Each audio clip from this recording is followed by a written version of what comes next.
Sabunçu rayonu ərazisində yerləşən və Sabunçu keçidi kimi adlanan həmin ərazidəyik. Bakıya yağan intensiv yağışdan sonra yolun bu hissəsi gördüyünüz kimi çöküb və bərbad vəziyyətə qalıb.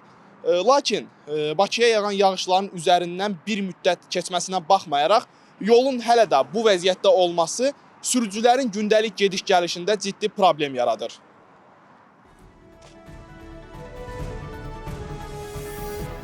Sürücülər bildirirlər ki, yolun çökməsi səbəbindən avtomobillərin müxtəlif hissələri yola sürtülür və nəqliyyat vasitələrinə zərər dəyir. Onların sözlərinə görə xüsusilə gecə saatlarında yolun bu hissəsində hərəkət çətinləşir.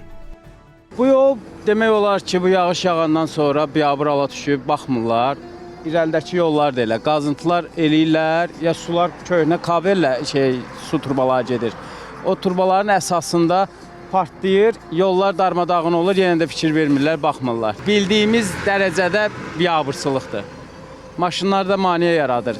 Dövlət qurumları məşğul olsa çox yaxşı olar. Biz də bir sürücü olaraq bütün məsuliyyəti öz üzərimizə götürərək çalışdığımız qədər vətəndaşları iş yerlərinə vaxtı-vaxtında çatdırmağa çalışırıq. Amma bu bütün sərnişinlər işə gecişir, vaxtı-vaxtında gedə bilmirik, vaxtı-vaxtında gələ bilmirik. Yəni nə demək olar? Başqa heç bir şey. Bu axırıncı yağışlardan sonra bu yolun vəziyyəti bu vəziyyətdədir. Çox da bərbad gündədir. Yəni gündüz vaxtı yenə keçmək olur, gecə vaxtı heç cür keçmək olmur da. Yəni çox qaranlıqdır, tuneldir. Həmçinin Zabrat yolda pis gündədir. Yəni keçməmiş o tərəfləri bilmirəm. Çox böyük yolda uçurumlar, bəli, latoqlar falan filan. Maşınlara da çox pis təsir eləyir. Yəni dəfələrlə düşmüşük. Bəli. Dəfələrlə düşmüşük. 2 dəfə Zabratda mənim təkərim partlayıb yəni. Bir dəfə düzəldirlər, bir dəfə yağış yağır, yenə həmən yol baxdı. Yəni necə düzəlir, nətər düzəlir?